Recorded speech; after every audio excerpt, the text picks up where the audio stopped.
Welcome back to Speak. We're now joined by the Washington Commanders run game coordinator and running backs coach, Anthony Lynn. Thank you so much for joining us ahead of your NFC Championship game this weekend against the Eagles, Coach.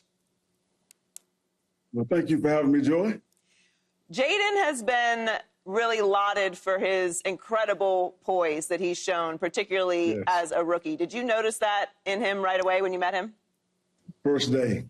We were all surprised. We were looking at this rookie. He came in there and he just took command of the huddle. He knew the offense. He's telling everybody what to do. And, you know, you thought, well, he studied the playbook for the last month, so we'll see how long this lasts. But, I mean, his work ethic and I mean, I can't tell you how professional this kid is for a rookie. You would think he's like a 10-year vet, but he's on it. He is on it. You got to give his parents a lot of credit because they raised a pro. Coach Lynn, talk a little bit about, or explain to us and give us some insight on how two former head coaches, yourself and Cliff Kingsbury, could collaborate and put an offensive game plan together where you're putting the run game plan together and coaching up the running backs, and he's got the passing game, and you guys are putting this together for a young quarterback to be able to excel at this level. You know, Key, for me, it was all about I wanted to be a part of something different. You know, I've run the football and been in different offenses and done things differently. But this air raid system, I was curious about it. And coming in, working with Cliff and listening to the installs and understanding tempo mixed with spread, it's been tremendous. It's been an opportunity for me to grow and evolve a little bit. But when you can do that, play with tempo, and run the football, there's nothing you can't do on the football field. Coach, first off, good to meet you. And I have been an advocate of the Commanders all year long on this panel. Lies. All right, okay. And they know who I'm picking this weekend. Look, they know. So talk to me now. You know, obviously Jayden Daniels has been tremendous, but as far as the team, what are some of the biggest challenges that you're going to face against the Eagles defense this weekend?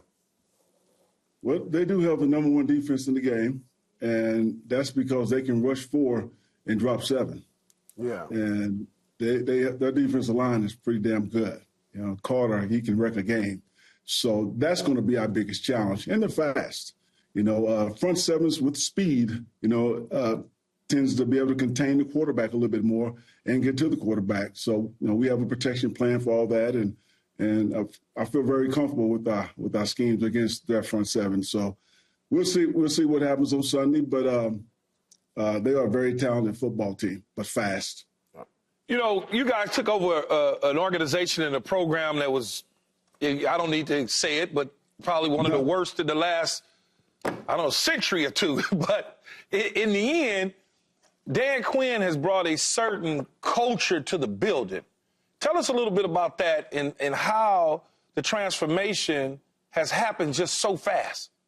Well, Dan Quinn and Adam Peters, our general managers, I mean, they've brought in certain type of players, leaders, you know, to help build this culture. And DQ, I can't say enough about him. He is a culture builder, and he's the best I've been around.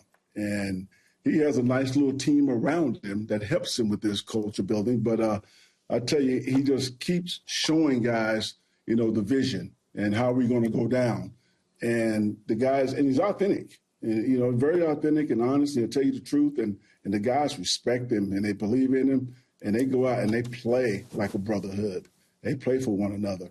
And that's been really cool to see, you know, how these men have just come together and just continually improved their skills, but just their love for one another, though. I love the hire of Dan Quinn and the staff that he put together. I thought it was perfect for the organization. And as he mentioned, the state that the organization was in, and it's all played out perfectly. And, of course, it helps when you have a superstar quarterback in Jayden Daniels to pair it all together and make it all work. But I do think it was the perfect setup. How did your head coaching experience prepare you for this pretty unique setup and this run this year? Well, you know, when Dan brought me in, he asked me, so what title do you want? And I said, I don't care about the titles. Just how you going to use me. And he said, I want you to cover my ass and tell me, be my blind spots. Tell me my blind spots. And so that's what I do. And we have conversations, about how we're going to approach the team, how we're going to approach the opponent, and we just bounce things off of each other. And it's been really cool. Now, he's been a friend of mine for the last 20 years. And so it's been really cool just to work with him this year. But no, I just help him any way I can. When you look back at your career as a head coach at the Chargers here in Los Angeles, and in my opinion, unjustifiably removed from the position, but that's just me. Are you looking forward to getting another opportunity to lead a team? I tell you, I am looking forward to that day because, I came in as a first-time head coach and moved an organization to L.A., and, it wasn't like we stunk it up. I mean, we had an overall winning record. But I learned a lot from that experience. It was challenging. It was real challenging, but I learned a lot, and I want to apply it. I think so many times, these owners are firing coaches every 3 and 4 years, and, we're going to fail. Most successful people in this life has failed at least once. But what's important is that you learn from it and bounce back and be better because of it. And I don't think, we get a chance to capitalize off of that because we just fire you and hire someone else. And then you do it all over again another 3 or 4 years.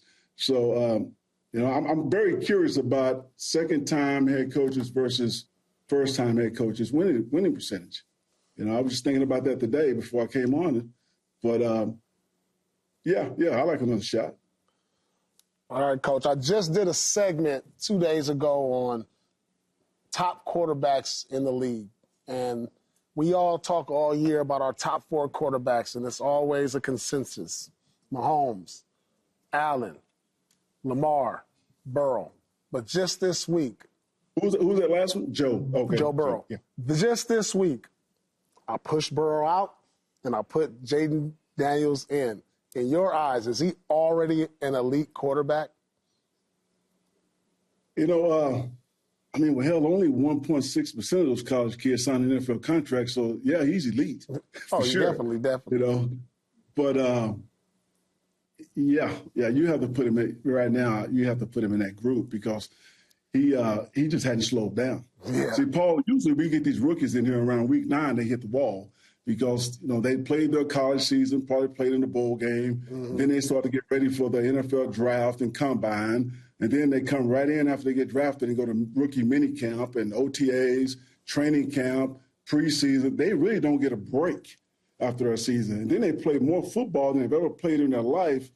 And every rookie hits that wall at some point. Yeah. Except for this kid. He hadn't hit that wall. And he's still the first one in the building and the last one to leave. Wow. So he's been so consistent, and his work ethic is just unbelievable. That it's just hard to believe that he's a rookie sometimes. Yeah, he's amazing. You talked about, Coach Lynn, you talked about learning and understanding as a head coach and evolving and learning things when you was with the Chargers. Something that I can tell you right now you learned because it wasn't around when we was playing in the National Football League was this virtual stuff that Jayden is doing, with learning, the virtual reality. Yeah. Oh, yes. See, well, actually, King, when we were in Jets and I coached for Rex Ryan, I was the virtual coach. So Rex made me learn that, and I was the one that brought that to the Jets, and then we brought it to Buffalo and helped build those facilities for virtual practicing. So I got a little experience in that, bro. Oh, so you was already kind of ready then. You was ready to go. I'm like, this ain't got nothing to do with me playing on the football field. What the hell is this? It's just a mental focus because if you can put them through it and the focus is in the right place, it's almost as good as a physical rep. Yeah. And so if the material is good enough and detailed enough, it can be. But I'll tell you what I learned is when I became a head coach, what was coming into our league, and I missed it. It was a paradigm shift for sure, but these analytics and the probabilities of these percentages and plays and coaches' decision-making and game management. I always used my football experience and my football instincts, and I didn't even have an analytics department. I didn't have a GMC, a game management coordinator.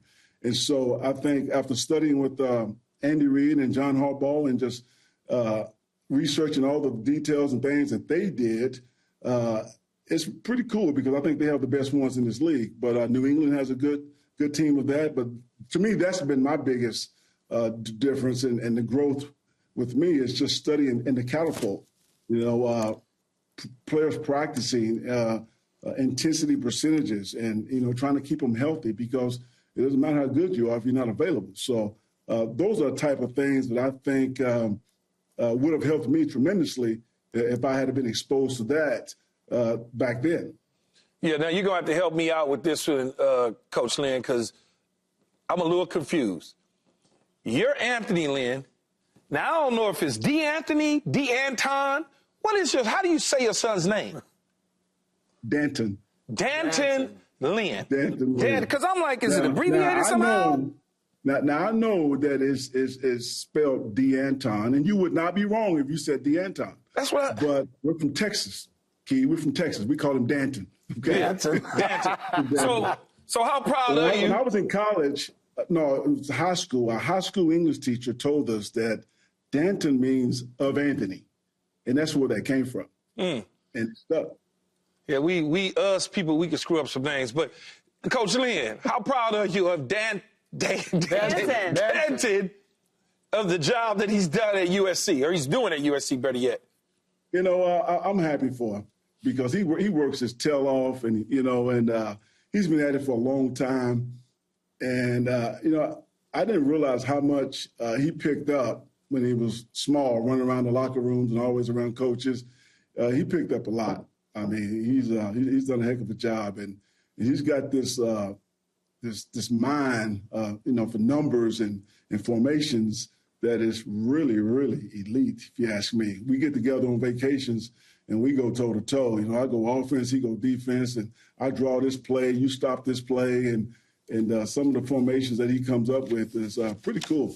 Yeah. Pretty cool. I can't wait to see him be your DC in the next NFL job you get. That's for damn sure. That might be too much family, Key. No, they do it. No. They do it all You the better time. do that. You better do that. Never enough. We need to see that for sure. We have been talking about the Commanders all season long. Jayden played with my nephew Mason at LSU. We're very happy for you guys. As Paul likes to say, you're the most dangerous team in the postseason. You're playing with house money. I said that 4 weeks ago. Yes, Paul's been on it for sure. How much fun are you guys having? I mean, this is a pretty unprecedented run with Jayden. We're having a lot of fun. We're having a lot of fun because we approach every week the same. These are not. We don't change for these playoff games, and we were already preparing like this. And this is where Dan Quinn and leadership come in. This is the way he trained us. This is the way he taught us from day one. And if you get ready and prepare every week the same way, then you don't have to adjust because you're in the playoffs or this game is no bigger than that game. So it's been really cool to see it. And in Detroit last week, just going in there, being the underdog. And I mean, it was so loud. And, they had billboards with our logo on them saying stuff. And we were on our way to the stadium, and I could not wait to get off that bus. And those players couldn't either. And so this is a really cool team. And like I said, it is really a brotherhood, one of the best ones I've been around. Well, thank you so much for joining us, Coach. Good luck this weekend. We appreciate you making time during your busy week. Thank you, Joy. Appreciate you guys. All right, Paul, Kenny. Okay. All right, Coach. Good luck this weekend. Good luck. Subscribe here to get the latest from Speak, and go watch a few segments from our other shows on FS1.